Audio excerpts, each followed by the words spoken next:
as projeções dizem, e chegarmos a 7 milhões e 500 mil pessoas. Uma população muito envelhecida, não é? Nós estamos a conseguir nós expor. precisamos disso. E, portanto, os brasileiros percebem, nós criámos isso. Há muitos movimentos, há muitas coisas que levam a isso, há muitos fatores que fazem com que os brasileiros olhem hoje para Portugal como um pedacinho de terra na Europa, como um Estado europeu, e Portugal tem que se preparar muito bem, as autoridades têm que se preparar muito bem. Nós temos uma má experiência de acolher uma onda de imigração em 76, quando foi a independência das antigas colónias de África. E o que está a acontecer com o Brasil é a mesma coisa. Está a haver basta ver o número de voos da Azul, da TAP, da Latam, todos os dias, todos somados, são mais de 100 voos por semana que vão sempre cheios e nunca vêm cheios e não regressam cheios. Há um movimento absolutamente extraordinário e único e histórico.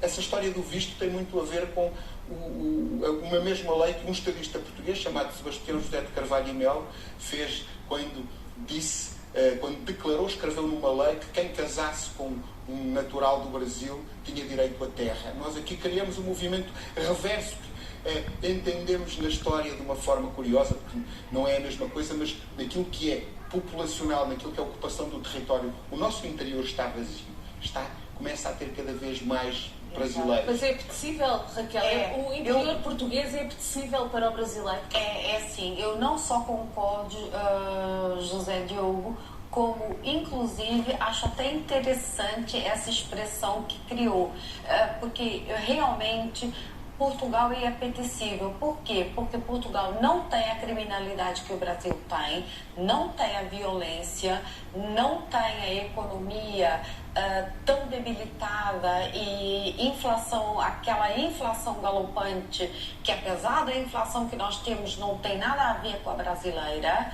E portanto, nós conseguimos... Em termos de sistema de saúde... E de sistemas de saúde gratuito, que é uma coisa que o brasileiro não tem. Sistema de educação gratuito, que é uma coisa que o Brasil não tem. Inclusive, o nosso sistema universitário, comparativamente ao sistema universitário brasileiro, aqui a gente paga, no Brasil é totalmente gratuito, mas o problema é que lá é dificílimo de entrar e aqui ainda se consegue entrar, é difícil, mas consegue-se, e lá é praticamente impossível para as classes mais baixas, ou seja, para aquelas que não andaram em colégios privados bons, que conseguiram dar uma boa educação. Quem não fez vestibular não vai. Exatamente. E não atende. E pode alterar esta desertificação que se fala do interior de Portugal.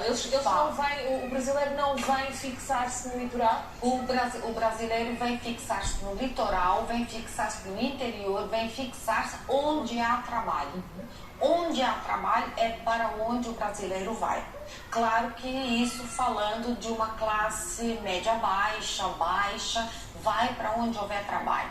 A classe alta e os ricos vão para o litoral, porque é no litoral que eles têm a capacidade de manobra de trabalhos compatíveis com a intelectualidade. E se Lula ganhar hoje, como está previsto, ou na segunda volta, acha que há brasileiros que vão voltar ou este êxodo vai continuar? Há uma coisa que é certa, aconteça o que acontecer, quem ganha é Portugal. Isso ganha porque vai ter mais imigrantes, porque vai ter mais imigrantes ou muito cultos ou muito ricos. E, portanto, nós vamos ganhar sempre. Exato. Depois, há outra coisa que é importante aqui. Este é o último ciclo do Messias e do Lula da Silva. E do pai.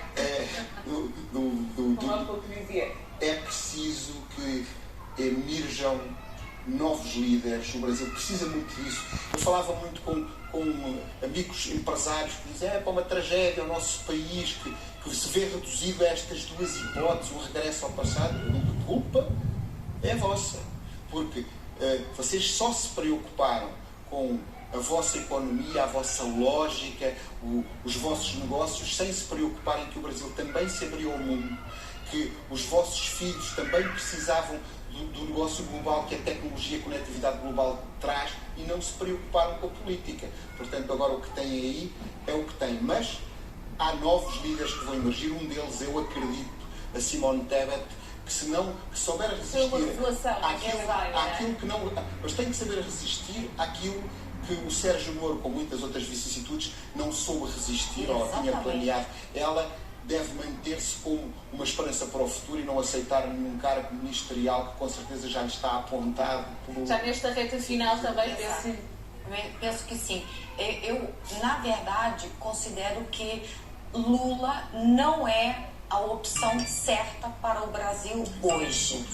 Tenho muita pena que Ciro Gomes se tenha esvaído tanto na eleição passada quanto nesta eleição. Porque tanto o nacional desenvolvimentismo trabalhista de Ciro Gomes quanto o social liberalismo da Simone Tebet são laços, são traços históricos muito fortes do pensamento político brasileiro e merecem ter sido em consideração. E eles não estão sendo tidos em consideração, nem foram tidos em consideração. O do Ciro Gomes, nunca. Sempre colocado. Havia aqui dois candidatos muito fortes, não é? Que acabaram por esvaziar estas candidaturas. Esvaziados. Era uma luta, desculpa, é uma luta adiada. Isto devia ter sido há 4 anos e não foi. Mas há 4 anos o Ciro Gomes ficou por baixo na mesma. Ele não se soube fazer como a terceira via. Se nós abrirmos um debate para o Ciro Gomes, temos que fazer. Teríamos que fazer novamente. Talvez daqui a 4 anos, não é? Não, o Ciro Gomes acabou politicamente também. Ciro Gomes acabou. Mas de outros candidatos, por exemplo, a Simone. A Simone deve estar mais. Agora o que interessa é isto. Quando nós dizemos liberalismo, o liberalismo no Brasil é diferente de liberalismo. Pois é o social liberalismo. São coisas diferentes. São coisas diferentes, mas esse terá de ficar para outra discussão. José Manuel Diogo, diretor da Câmara do Comércio Luso-Brasileira, e também Raquel Patrício, professora de Relações Internacionais. Obrigada por este momento e agora vamos esperar os resultados.